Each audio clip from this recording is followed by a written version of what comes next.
They call it the Wendigo. And tonight, you will hear 3 separate, terrifying accounts of those who saw its face, smelled its corruption, and barely outran the sound of its eternal, mocking laugh. Turn out the lights. It's already listening.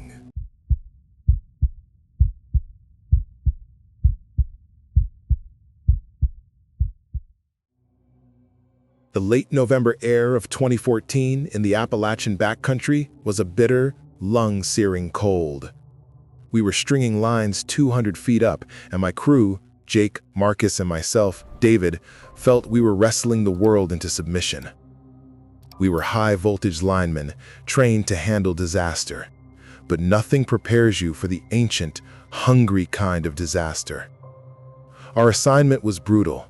Inspecting and replacing vibration dampeners on towers 44 through 49, a remote, federally protected stretch where the cell signal died miles back.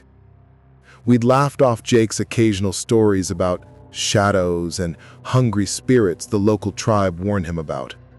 We were engineers, not spiritualists. We respected physics, gravity, and electrical resistance. We didn't respect folklore. But 3 days in, at Tower 48, the arrogance was starting to flake away like old paint. First, the silence. A crystalline, total void where the forest sounds should have been. It made the amplified clink of a wrench on steel feel deafening. Second, the disturbing sign near Tower 44, a half-dozen dead deer untouched by scavengers, except for one massive bull elk that was a hollowed-out, perfect skeleton inside a drape of dry, intact hide. We had rationalized it as a freak predator kill, but the memory was a sliver of ice in my gut.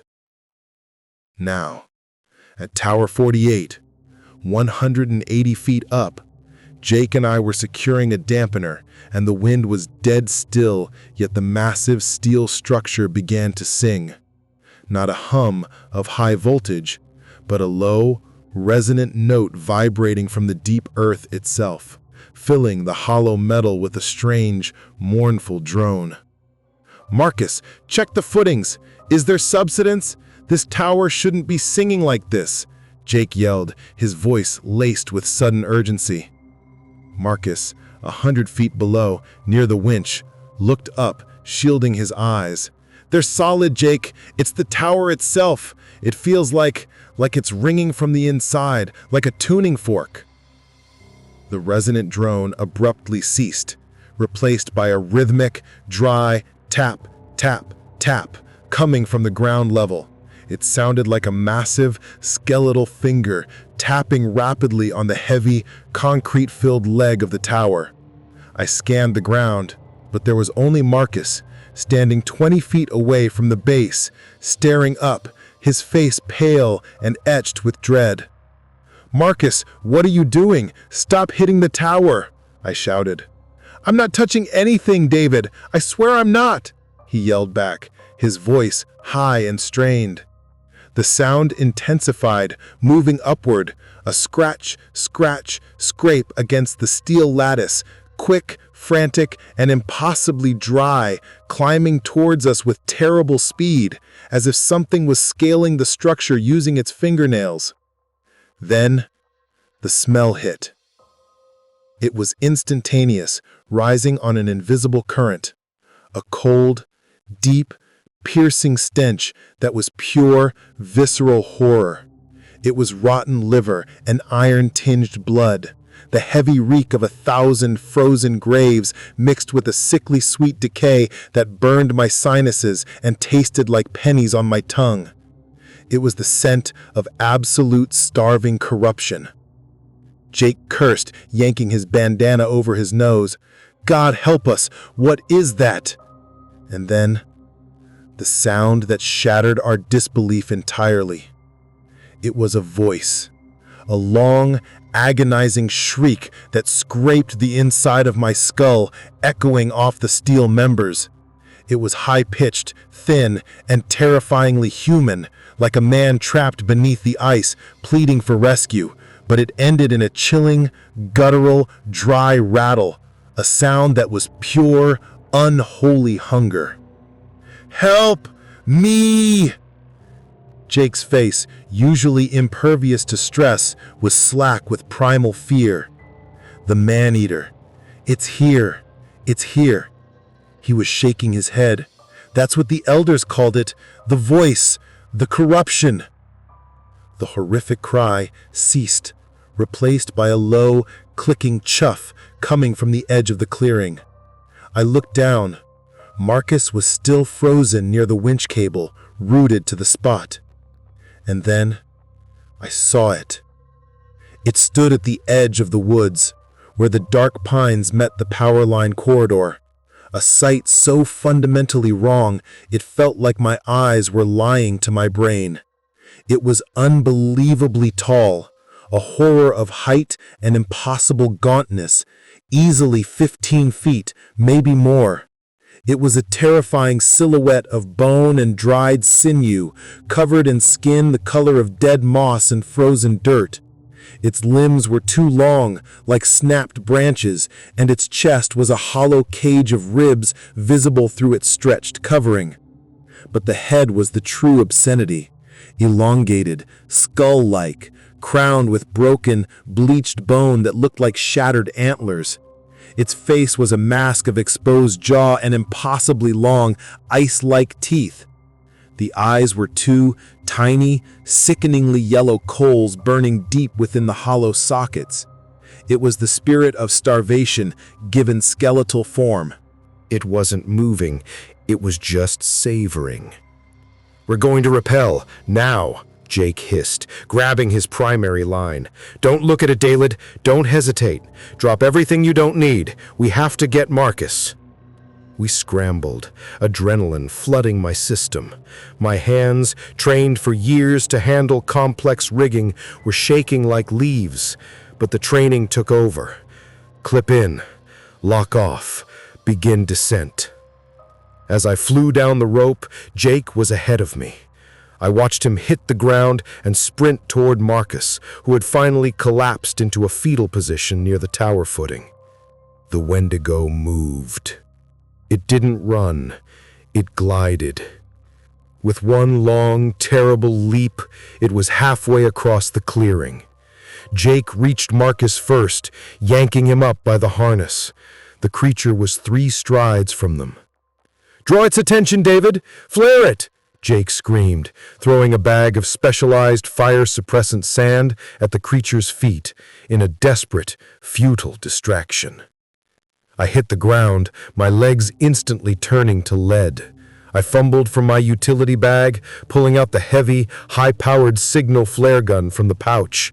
I pointed it at the approaching monstrosity and fired. The signal flare screamed into the air, a brilliant, terrifying column of white-hot magnesium, meant to be seen from 50 miles away. It hit the creature squarely in the torso. The Wendigo didn't scream. It reacted with blinding, furious speed, swiping at the flare with an elongated arm, knocking the burning projectile harmlessly aside, but the burst of searing light gave Jake the fraction of a second he needed. He shoved Marcus hard toward the service truck parked 100 yards away. "Truck, now!" Jake roared. The creature turned its horrifying amber gaze from the dying flare and fixed it entirely on Jake and me. It let out that dry, rattling, clicking sound, a sound of pure, hungry rage, and began to run toward us, moving with a furious, snapping rhythm.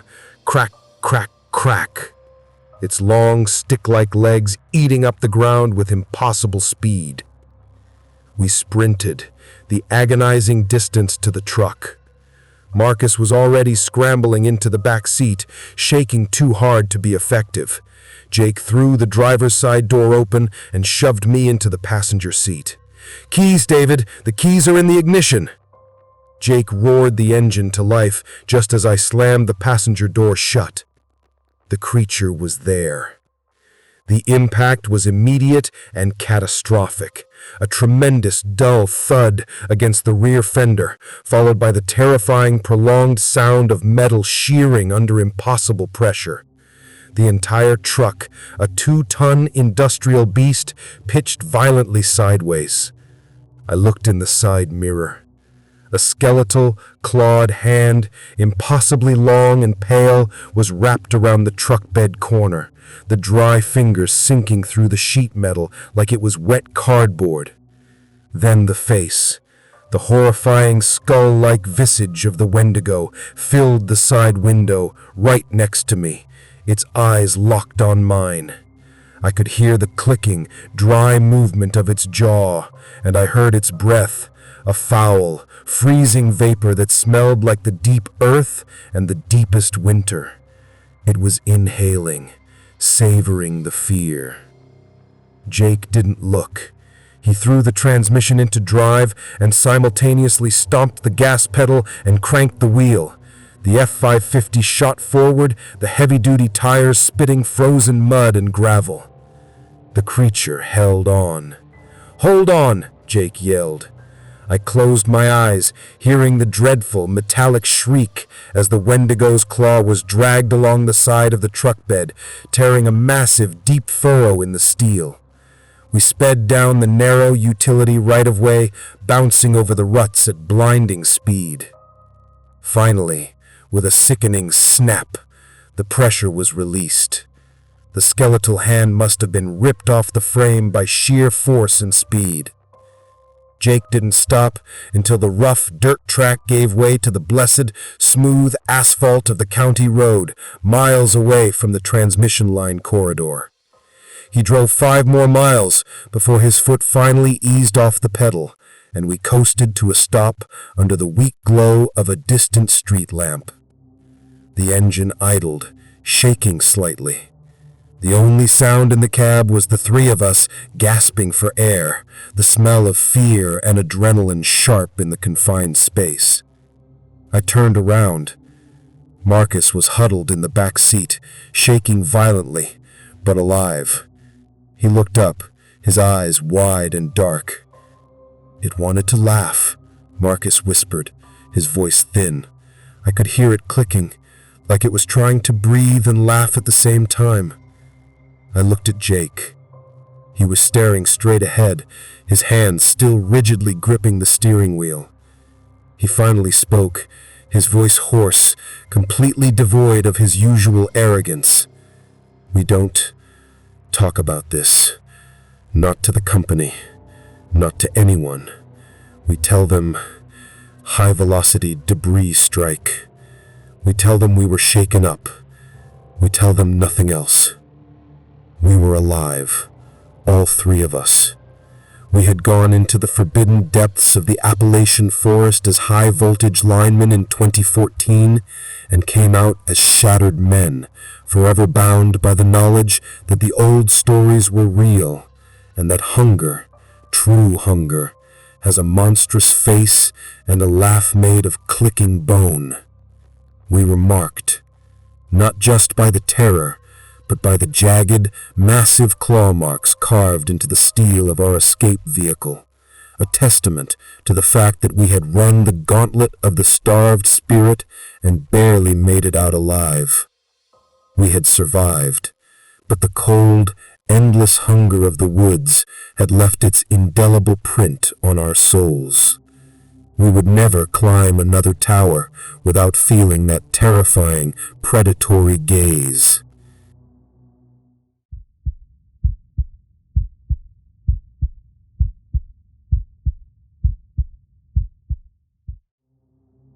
The sun was already dipping behind the western ridge, painting the sky in bruised purples and blood oranges, a sight of deceptive beauty.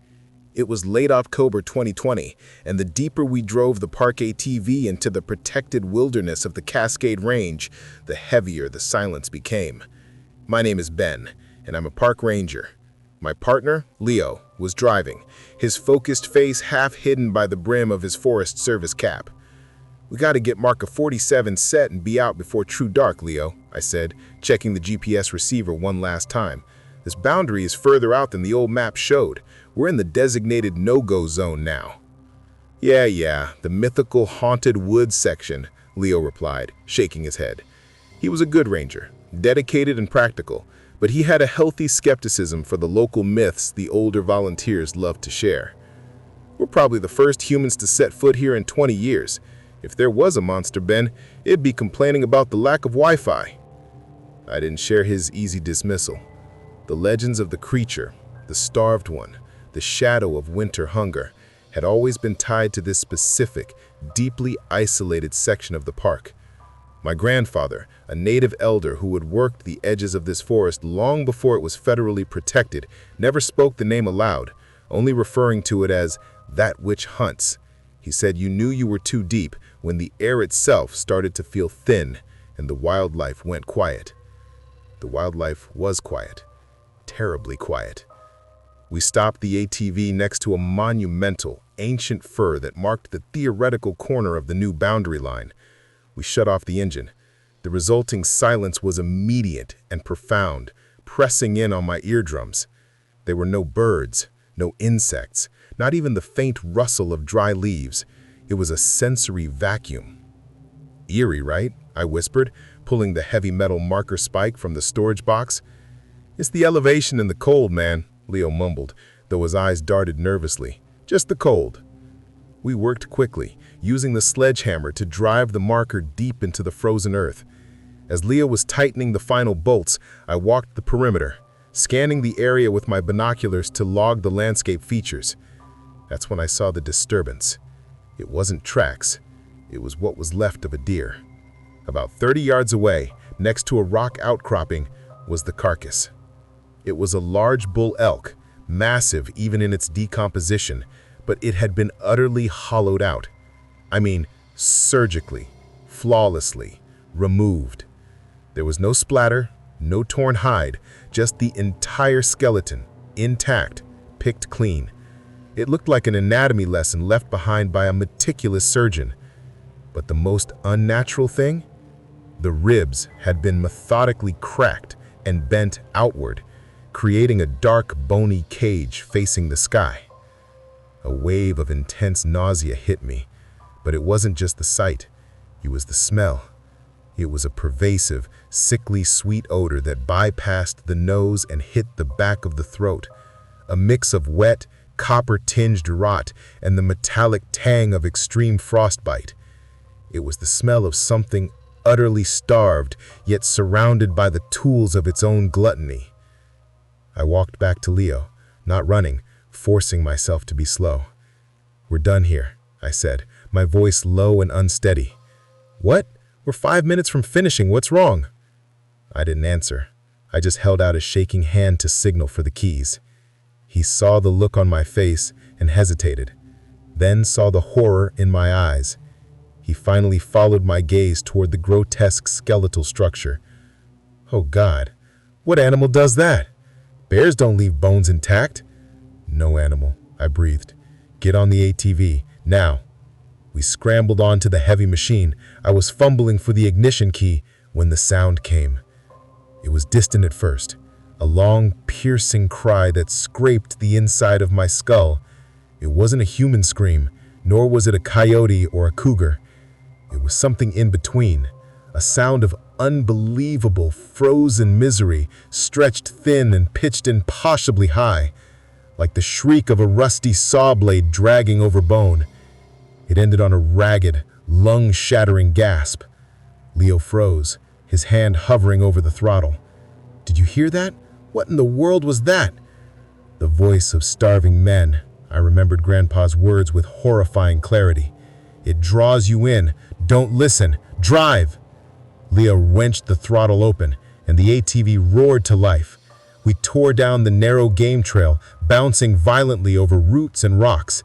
The sun was now gone, and the deep forest had become an inkwell. Our helmet lamps sliced through the blackness, creating tunnels of frantic light. Then the second sound came, much closer. It was a heavy, rhythmic thump-thump-thump that was impossibly fast, following us. Whatever was making the sound was moving with the unnatural speed of something that defied physics. I glanced over my shoulder. Against all instinct and every warning, It was on the trail behind us. It was every nightmare made real. It stood easily 12 feet tall, a scarecrow figure of razor-thin limbs and taut, desiccated flesh pulled tight over a gaunt, skeletal frame. It was the color of old ash and frozen dirt. Its head was unnaturally long, crowned with what looked like sun-bleached antlers or perhaps the broken branches of bone.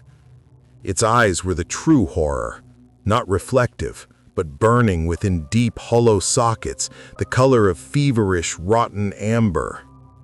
It was running on two legs, long, stick-like legs that covered 20 feet with every impossible stride. It wasn't running to us. It was running to catch us. "Leo, faster! It's right there!" I screamed, clinging to the seat rails, the fear a cold, paralyzing wave washing over me. Leo didn't look back, but the sound of my terror was enough. He opened the throttle wider, pushing the heavy ATV faster than it should have gone on that rough trail. The Wendigo let out another sound, a dry, clicking rattle, closer now, that sounded horribly like mocking, breathless laughter. It gained on us. It reached out one skeletal hand, a clawed appendage that looked 5 feet long, and grazed the edge of the storage box mounted behind me. I heard the fiberglass shriek as the claw ripped a deep furrow, leaving behind a line of white, splintered plastic, and a scent so potent it made my eyes water. The pure, sickening essence of death and insatiable hunger. "Turn left! The creek crossing! Now!" I yelled, praying the narrow, rickety footbridge was still intact. Leo yanked the handlebars left. We hit the creek bank hard, launching slightly before crashing down onto the slippery, narrow wooden planks of the old bridge. Just as we reached the halfway point, a sound like a gunshot echoed behind us. The Wendigo had leaped. It missed the bridge entirely, instead landing with a tremendous, splintering crash into the frozen creek bed just behind us. The impact jarred the earth and sent a spray of pulverized ice and frozen mud over the back of the ATV. The last image I caught in the rearview mirror was the monster struggling, momentarily entangled in the massive, shattered pieces of ice in the muddy bank. It was the hesitation we needed. Leo didn't let up. We barreled through the rest of the trail, the ATV's tires spitting gravel and the engine screaming. We didn't slow down until we saw the glow of the main road, the true boundary of civilization. We finally reached the paved service road, fishtailing dangerously before Leo brought the machine to a grinding halt under the sodium vapor lamp of the main gate. The motor stalled, and we fell silent, gasping, shaking uncontrollably in the sudden, ordinary light. We climbed off the ATV, legs weak, adrenaline coursing like fire. Leo collapsed to his knees, vomiting into the dirt. I leaned against the ATV, taking stock. The machine was fine, save for the massive, deep rake marks on the rear cargo box, exactly where the GPS unit had been moments before. The claw had missed my spine by inches. We didn't file a report on that which hunts. We told the supervisor the ATV hit a fallen log and we got spooked by a large, aggressive cougar. They bought it. They had to. But for the rest of 2020 and every year since, neither Leo nor I could look at a dark forest without hearing the breathless, rattling laugh of pure hunger. We had gone into the forbidden depths as practical men of science and returned as broken believers, forever haunted by the shadow of the starving spirit that walks the cold, deep woods of the reservation.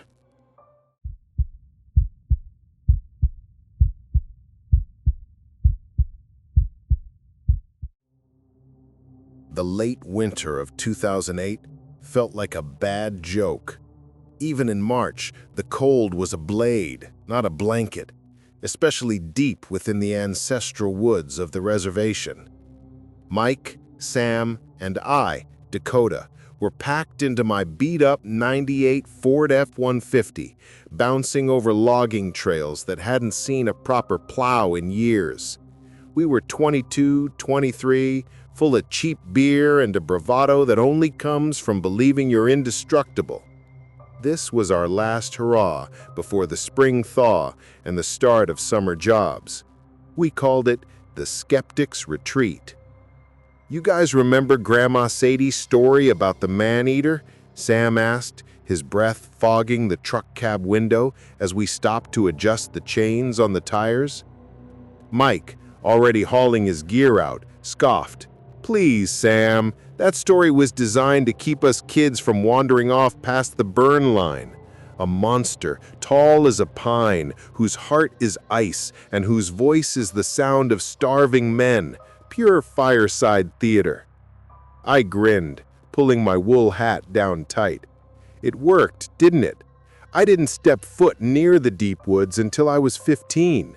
But yeah, Mike's right. It's folklore, man. A cautionary tale for cannibals, which, last I checked, we are not.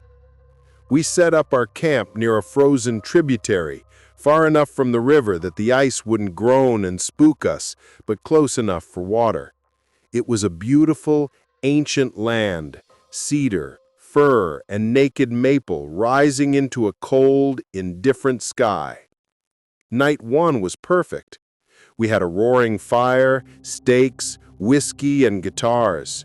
We talked about girls, the lousy economy, and the future, stuff that felt real, immediate, and controllable. The Wendigo, the man-eater, it was a joke, a dark, culturally relevant mascot we used to scare each other with before passing the bottle. We were modern, educated, and rational. The spirit world was for the elders and the ceremony, not for three young men with satellite radio and a college debt. The trouble started on the second day. I woke up before dawn. The cold was different. It didn't bite, it hollowed. I layered up and crawled out of the tent. Mike and Sam were still snoring, zipped into their mummy bags. The fire was down to glowing embers. It wasn't the temperature that got me. It was the quiet. The deep woods are never truly quiet. There's always the snap of a branch under a hidden weight, the rustle of pine needles, the sigh of the wind through the canopy, or the distant call of an owl. This morning, there was nothing. It was a vacuum. I felt like the world had gone mute just to listen to my own breathing. I walked toward the creek to check the makeshift food cache we'd hung high between two cedars, a precaution against bears, though bears should still be hibernating. The cache was untouched, but the snow around the base of the trees was disturbed. Not by a bear. The tracks were too narrow, too elongated. They looked like massive bare human feet, impossibly long, heel to toe, like someone wearing snowshoes made of bone. They didn't sink deeply, suggesting an unnatural lightness, and they didn't lead to the tree. They circled it. A silent, slow, predatory orbit. My heart started thumping against my ribs. It's a hoax. Mike and Sam are messing with me. They snuck out and carved some fake feet. I followed the tracks for a few yards. They didn't wander. They moved with a terrifying sense of direction, going deep into the darkest, most dense part of the woods. Then, about 10 feet in, they just stopped. The snow was pristine, unbroken, as if the creator of the tracks had simply lifted off the ground and vanished into the cold air. I hurried back to the campsite. I woke the others, not with a yell, but with a sharp, whispered urgency. "Guys, wake up. Something's wrong." Mike sat up, rubbing his eyes. "Wrong how? Did we run out of beer?" "No. Tracks. By the cache. Look, just come see." They finally trudged over, still groggy. Mike crouched down, examining the outline I'd pointed out. His smile evaporated. Sam just stood there, hands jammed in his jacket pockets, looking toward the dark line of the woods where the tracks had ended. "Those aren't a bear," Sam muttered, his voice quiet. "Too narrow, too long." "Coyote?" Mike offered, grasping for normalcy. I shook my head, pointing to where the tracks vanished. "Coyote doesn't fly, Mike, and they're too big for a dog or a wolf or anything we've ever seen out here. They look like giant footprints, like someone wearing 7 pairs of socks." A silence settled that was heavier than the earlier stillness. We were all thinking the same thing, but none of us dared to say the name. It felt as if we named it, we would summon it. We tried to pack up immediately, but the fear was already an anchor. We couldn't move fast enough. Every snap of a twig now sounded like a gunshot. Then, the smell hit. It was vile. Not just animal waste or damp rot, but something coppery and sickeningly sweet, like a butcher shop floor covered in old festering blood, overlaid with the stench of decay that had been frozen and thawed 100 times. It clung to the air, thick and impossible to ignore. Mike gagged, covering his nose and mouth with his scarf. "What the hell is that?" "It smells like bad meat," Sam whispered, his eyes wide with a fear that was no longer skeptical. That was when the memory flashed back to me, Grandpa Jacob sitting by the oil drum stove, his face lined like dry riverbeds.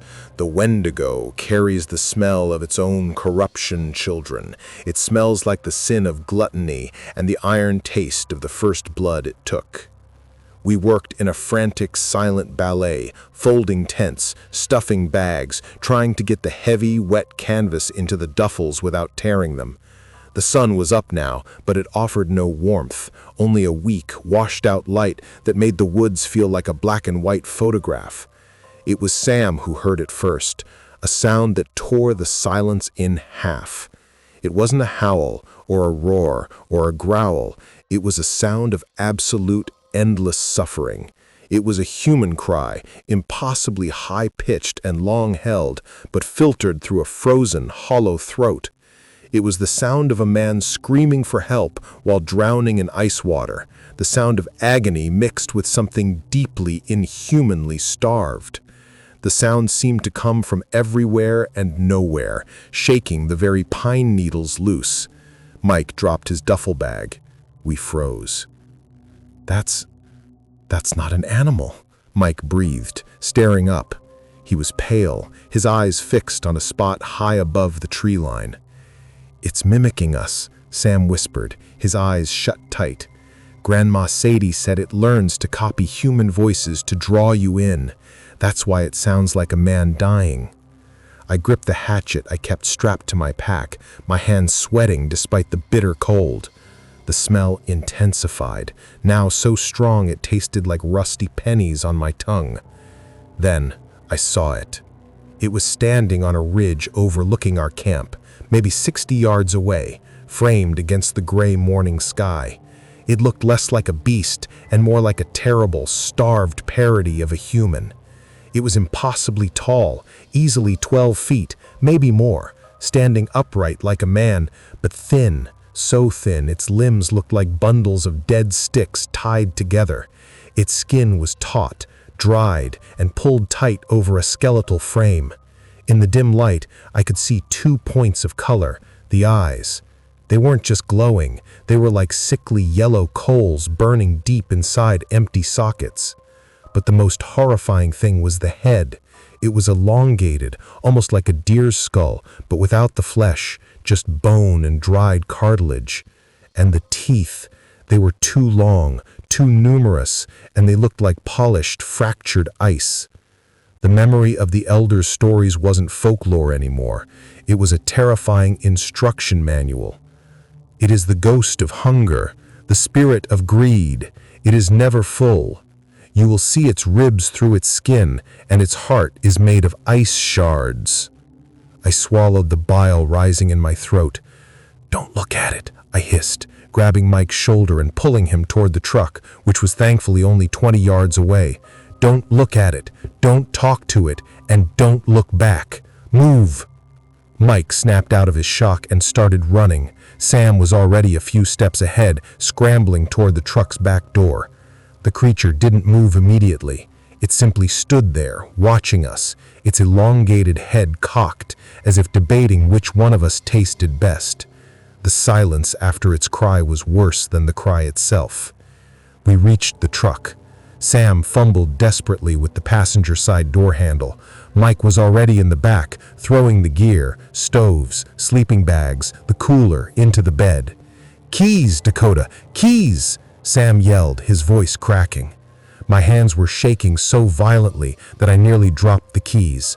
I jammed the key into the driver's side door, threw it open and slid in. As I turned the key, I heard a sound that chilled me to my core, a sound of heavy, dry feet impacting the frozen ground fast. It was no longer watching, it was closing the gap. I risked a glance in the rearview mirror. It had descended the ridge in what felt like one impossible stride. It was crossing the 60 yards like a sprinter, but its movements were jerky, inhuman, like a stop-motion monster come to life. Mike was yelling incomprehensibly. Sam had his head against the dashboard, whimpering. The engine caught, a sputtering, glorious roar. I slammed a gear shift into reverse. The truck lurched backwards, spinning the tires slightly on the frozen dirt. I heard the impact a split second before I felt it, a massive, solid thud against the truck's rear fender, followed by the terrifying scrape of something raking across the metal like long, hard fingernails tearing steel. Screech. The sound of the Wendigo was now a breathless, gasping imitation of laughter, a dry rattle that meant pure, malicious delight.